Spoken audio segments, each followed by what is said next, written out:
मेरा नाम आमिर है। मेरी उम्र 22 वर्ष है। जीवन ने मुझे बहुत कम उम्र में ही जिम्मेदार बना दिया था। बचपन में माता पिता के न रहने के कारण मैं अपने नाना नानी के पास रहा। उन्होंने मुझे बहुत प्यार दिया, लेकिन समय के साथ वे भी इस दुनिया से चले गए। इसके बाद मेरी जिंदगी का सहारा बने मेरे मामा और मामी। हम एक ही घर में रहते थे। मामा ज़्यादातर काम के सिलसिले में बाहर रहते थे और घर की जिम्मेदारी मामी संभालती थीं। वे अनुशासित, समझदार और घर को जोड़कर रखने वाली महिला थी। उनकी 2 छोटी बेटियां थीं, जिनका पूरा ध्यान मामी ही रखती थीं। घर का माहौल सामान्य था, लेकिन कहीं न कहीं एक खालीपन भी था। मेरा एक बचपन का दोस्त था, विकास। हम साथ पढ़े, साथ खेले और एक दूसरे के सबसे करीबी दोस्त बन गए। वो अक्सर हमारे घर आता था। मामी हमेशा उसका सम्मान करती थी, जैसे घर के किसी अपने सदस्य का। यही कारण था कि उसे हमारे घर में सहजता महसूस होती थी। एक दिन की बात है, मामा काम से बाहर गए हुए थे। विकास सुबह सुबह हमारे घर आया।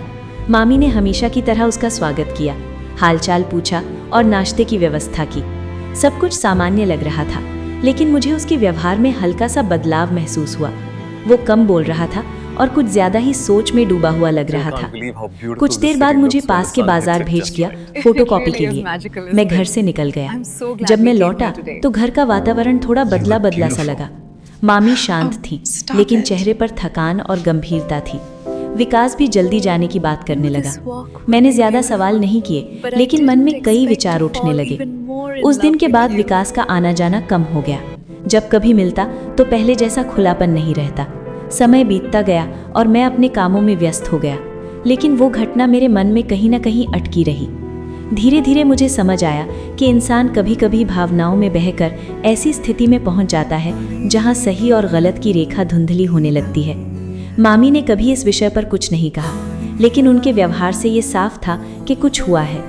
फिर मुझे बाद में पता चला उस दिन क्या हुआ था। उस दिन मामी ने अपने दोनों जूस मेरे दोस्त को दे दिए थे और मेरे दोस्त अपना 8 का सामान मेरे मामी के हाथ में दे दिया था और मामी ने फिर उसे सही जगह ले लिया था। सुरंग का